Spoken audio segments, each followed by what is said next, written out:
just too sweet. What's going on, folks? Siah Omega here, bringing you a different style of Gimmick Club video. It's not a universe mode video, nor is it a parody video like our Jim Cornette video, because honestly, I wanted to make this channel a little bit more than just wrestling games or just being a Bullet Club parody. I wanted to turn this into a genuine wrestling discussion channel where we can discuss various topics in the wrestling industry. And what better way to do that than to talk about who my character is based on, which, if you couldn't guess by the name, That's gotta be Kane! what? No, Vince, it's not based on. That's gotta be Kane! Shut up!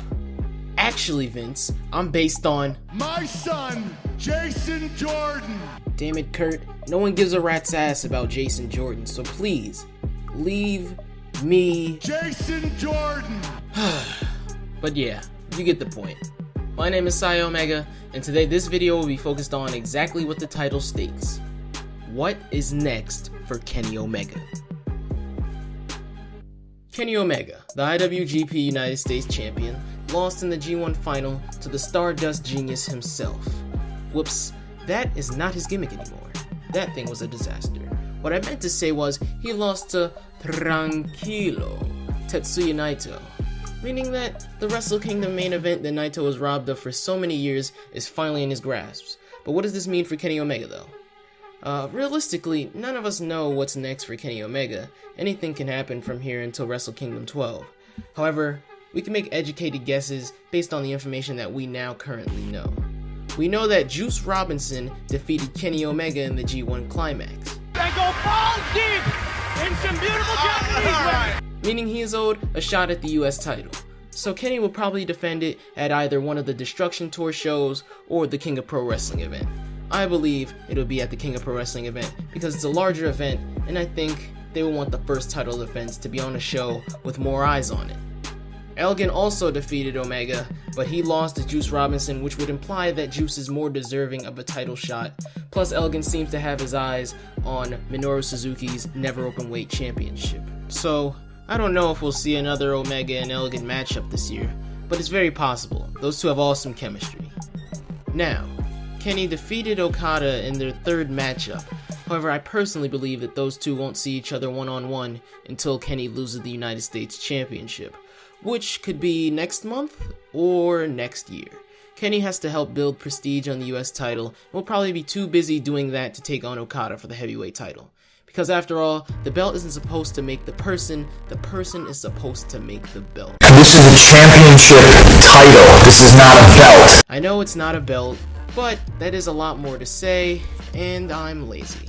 Now, there's one storyline I'd like to address that's been getting teased a lot lately, whether it's Tama Tonga and Kenny Omega going at it, or if it's Kenny Omega and Cody going at it. Whoops, I can't say that, that's not his name. I don't want to get sued, you know? So, yeah, just Cody, not Cody.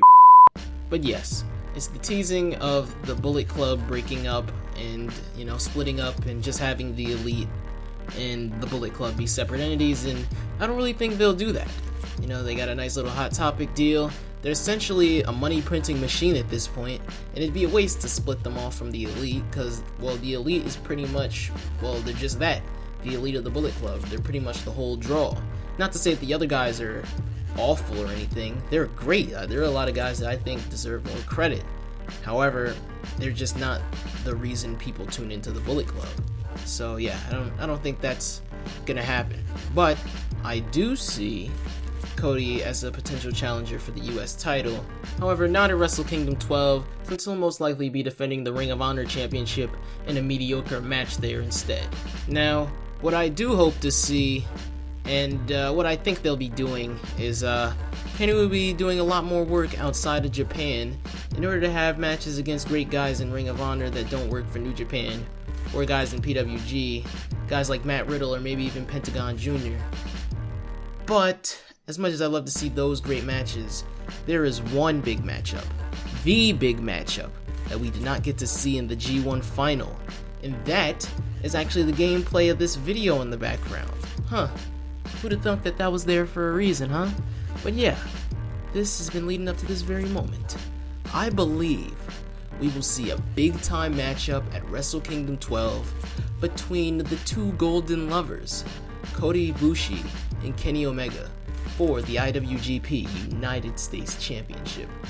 Honestly, the story writes itself. These guys aren't just former tag partners, they're not just former best friends, they are former lovers, golden lovers. The rich history that these two have justifies them having a face-off at Wrestle Kingdom 12. It just has to happen. It's a big-time match that could elevate the US title and finally give us the matchup that anyone who knows the history of these two have been craving for. And I know there are a lot of fans that believe Kenny should win the heavyweight title this year, or they feel he should already won it, or they feel he should challenge for the King of Pro Wrestling, but I disagree. Kenny will eventually get a run with the heavyweight title, that's a guarantee. Gato isn't stupid, he's a long-term booker, and there's no need to rush things.